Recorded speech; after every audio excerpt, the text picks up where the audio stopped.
में कल जंतर मंतर पे आपने प्रदर्शनकारी छात्रों से मुलाकात की और अपना समर्थन दिया। कल राहुल गांधी के साथ और कांग्रेस पार्टी के साथ जो कुछ हुआ आपने देखा, कैसे देख रहे हैं आप? कैसे इस लड़ाई को आगे लड़ेगी आपकी पार्टी, और इंडिया गठबंधन में आप लोग इस लड़ाई को कैसे लड़ेंगे? पहले एक बात तो मैं स्पष्ट करना चाहता हूं, सिर्फ कल मैंने समर्थन दिया ऐसी बात नहीं है। पहले दिन से मैं, अभिजीत है, सोनम जी तो मेरे घर आए थे और इन बच्चों के साथ शिवसेना पहले दिन से है।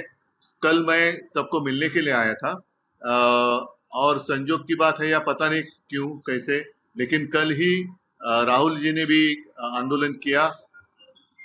अगर हम देखें तो जिस बेरहमी के साथ सरकार इनके साथ पेश आ रही है या सुलूक कर रही है, ये कोई प्रजातंत्र का लक्षण नहीं है। ये तो अब बहुत सारे लोग कहने लगे कि इनसे तो अंग्रेज अच्छे थे। ऐसी बात क्यों करने लगे लोग? तो इसका मतलब ये है कि आज जो भी सत्ता में है, शायद उनके दिमाग में हवा चली गई है और वो हवा निकालने के लिए जनता को वक्त नहीं लगता है। आपका कार्यक्रम क्या होगा? आप दिल्ली में हैं, राहुल गांधी से भी मिलेंगे, कांग्रेस? अभी तो आना मिलना वो तो बात अलग है। मैं आया था अभिजीत और सारे बच्चों को मिलने के लिए, वो तो मैं कल मिला हूँ। अब देखेंगे आगे कैसे करना है। आपके माध्यम से अभी मैं पूरे देश के लिए बात कर रहा हूँ, ऐसे समझ लो।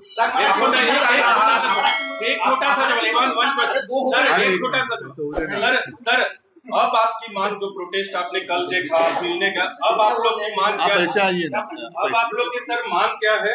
संसद का सत्र भी चल रहा है, आपने देखो एक सिंपल बात है कि अगर कोई भी आंदोलन करता है तो सरकार का कर्तव्य बनता है कि उनके साथ जाकर बात करे, उनकी वो क्या कहना चाहते हैं। अगर उनकी कुछ गलतफहमी होगी तो गलतफहमी दूर करना सरकार का कर्तव्य होता है, और इस सरकार ने वो नहीं किया। अगर पहले दिन इनके साथ बात करते तो बात यहाँ तक नहीं बढ़ती। सोनम जी आए थे, अभिजीत आया था, पहले भी आए थे, ऐसे नहीं कि वो कल पहला दिन था, पहले भी आए थे, 1 महीना हो गया शायद, उस वक्त भी यहाँ आए थे। अगर उसी वक्त सरकार की ओर से इनके साथ कोई बात कर लेता तो आज तक ये मामला सुलझ जाता।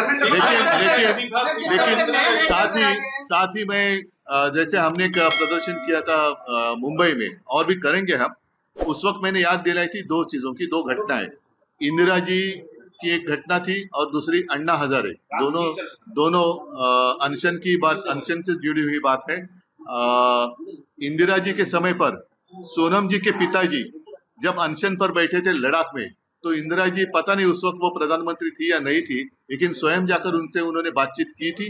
दूसरी बात, अन्ना हजारे, पूरे देश में ऐसे माहौल था कि क्या होगा क्या नहीं होगा, लेकिन उस वक्त भी कांग्रेस की सरकार थी और मनमोहन जी प्रधानमंत्री थे। हमारे विलासराव जी देशमुख जो महाराष्ट्र से यहाँ थे, मंत्री थे या केंद्रीय मंत्री थे, उनको भेजा गया था उनके साथ बातचीत करने के लिए। तो बातचीत करना यही तो प्रजातंत्र में होता है। अदरवाइज आप इसको तानाशाही कह सकते हैं। अगर किसी की बात, खुद की मन की बात जबरदस्ती सबको सुनाए लेकिन जन की बात नहीं सुने, तो ये प्रजातंत्र नहीं है।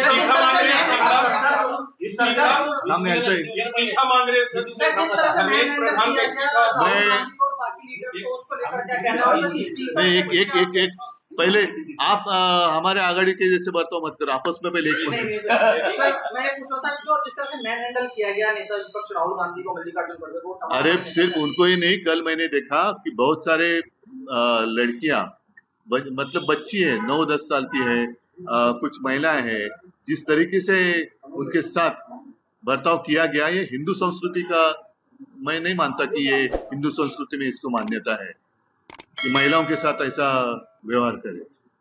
तो फिर रावण और आप में फर्क क्या है? इस्तीफे को लेकर आप लोग भी डटे हुए हैं।